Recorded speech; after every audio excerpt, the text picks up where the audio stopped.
kalimat hikmah ketiga di kitab Hikam itu adalah sawabikul himami la takhriku aswarul aqdar. Tinggi dan kuatnya semangat ini dalam pembahasannya keurusan dunia nih ya. Jadi semangat dalam hal mengejar dunia la takhriku aswarul aqdar, tidak akan bisa merobek ya catatan takdir. Apa maksudnya, mari kita bahas ya. Kenapa demikian? Kalimat ini sesungguhnya berawal dari hadisnya Nabi Sallallahu Alaihi Wasallam yang diriwayatkan oleh Imam Al-Bukhari dan Muslim, di mana beliau bersabda dalam penggalan hadisnya, sumayur salu ilaihil malak fayanfuhu fihi ruh wa yu'maru bi arba'i kalimatin bikat birizkihi wa ajalihi wa amalihi sakin wa sa'idin aw syakiyin. Jadi ketika janin ada di rahim, di dalam kandungan umur 4 bulan, itu Allah menugaskan malaikat untuk meniupkan ruh sekaligus mencatat 4 hal. Satu rezeki, yang kedua ajal, ketiga amal, keempat nasib ya, selamat atau celaka. Nah, yang dikomentari malam ini adalah yang pertama, urusan rezeki ya, bikat birizkihi. Dari situ sumber pengambilan makalah ini, kalimat hikmah malam ini.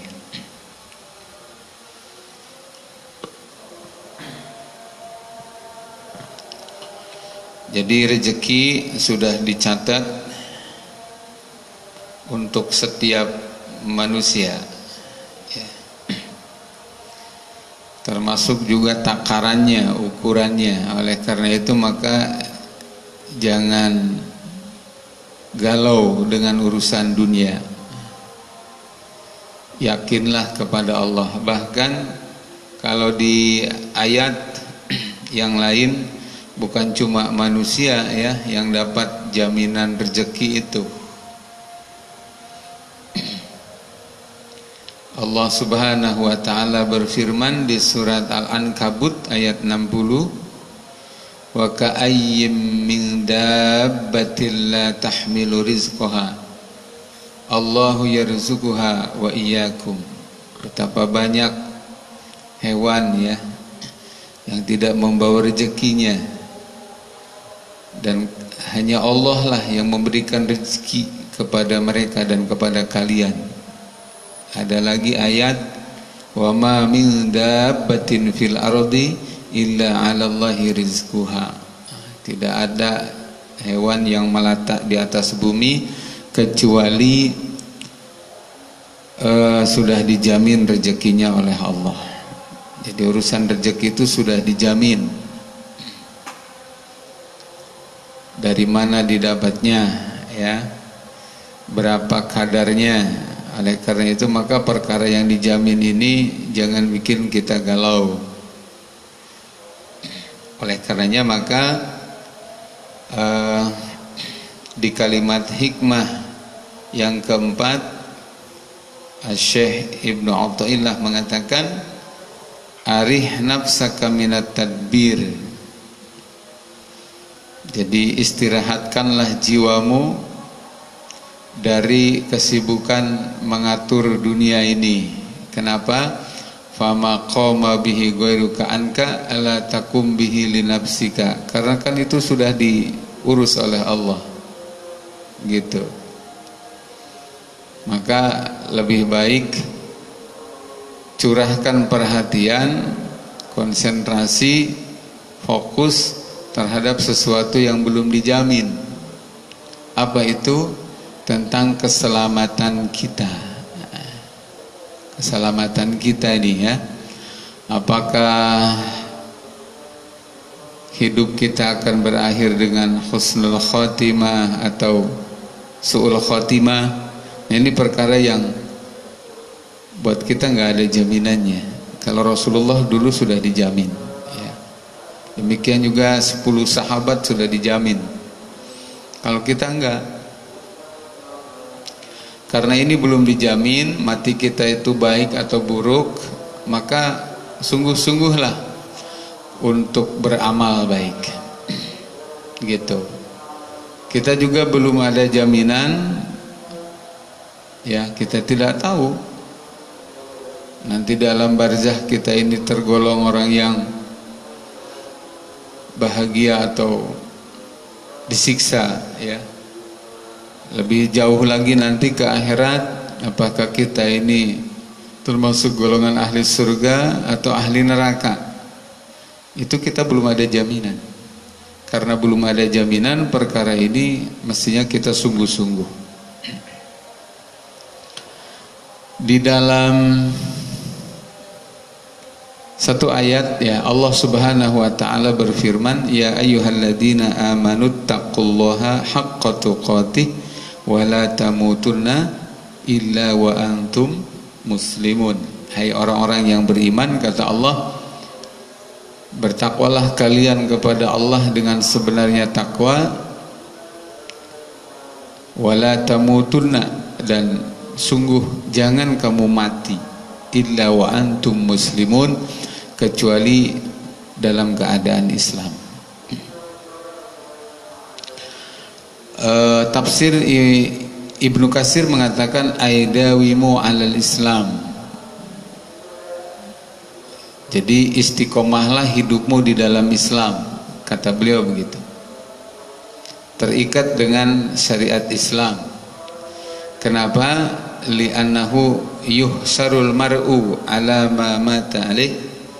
Karena sesungguhnya seseorang di akhirat itu akan dibangkitkan golongan ahli surga atau ahli neraka tergantung kondisi dia mati. Matinya model apa? Itu. Baik atau buruk ya. Kemudian wa yamutul mar'u ala ma hayya alaih, kata beliau, kematian seseorang itu rata-rata bergantung kebiasaan saat hidupnya model apa. Walaupun memang ada yang namanya husnul khotimah dan su'ul khotimah, tetapi alal aglab ya, aglabiyah, rata-rata itu kepada ayat tadi. Orang kalau hidupnya sehari-hari baik, maka harapan besar matinya baik. Kalau matinya dalam keadaan baik, maka di akhirat dalam keadaan baik. Jadi seseorang itu di akhiratnya model apa, itu bisa kelihatan matinya seperti apa. Nah, kematian itu seperti apa tergantung kebiasaan hidupnya ya. Ada memang husnul khotimah, awalnya buruk, akhirnya jelek. Nah, apa hikmahnya? Hikmahnya adalah untuk para pelaku dosa ya, pelaku maksiat, agar tidak putus asa bahwa rahmat Allah itu ada, tobat itu ada, kalau mau Allah kasih. Kemudian ada juga ahli fikri, ada juga yang namanya su'ul khotimah. Su'ul khotimah itu artinya apa? Awalnya baik gitu,